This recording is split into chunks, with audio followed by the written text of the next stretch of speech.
Kakuru David n'enzarwa ya Kyambuzi B omurucamba Rubirizi district kandi akazingama bwanyuma yo kuterwa omuti omu mwaka gw'2022 ogwihobwo akatandika kuraguza omu marwariro gatari gamwe na gamwe kandi bakamuta ebyoma omu maraka ahirwariro ry'amarago muri Kampala akashabwa kwija kugarukayo kubyihamu konka obwire kubuhikire sente zabura maraka bakatekamo ebyoma bakansemeza amaraka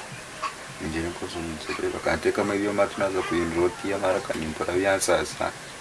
bakaba bampiro obwire bwo kujangaruke murago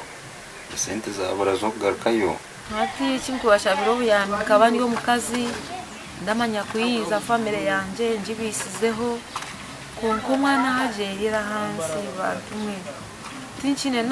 nantajire narugudo kugura kukuri tinchine na cyakuteka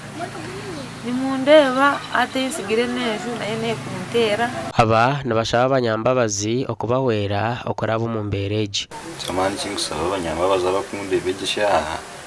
nsaba bampo buyambi ngo tukubasika kugira ngo musenko mwirwaro ubundi nkagira ngo impinduka yanzaho kuba nindeba bakanaza nko mwirwaro iyo mabyo maraka babiyama kumusasa imbasanko kukira imbere y'indomo ndiyo nimbonabona no gumwana ati nkamuraguriza munonga ati nchine nashukuni kandi umwana ino twine cyetago cyo kugira ngo tumugaruze muragoye bamuterere byo mu maraka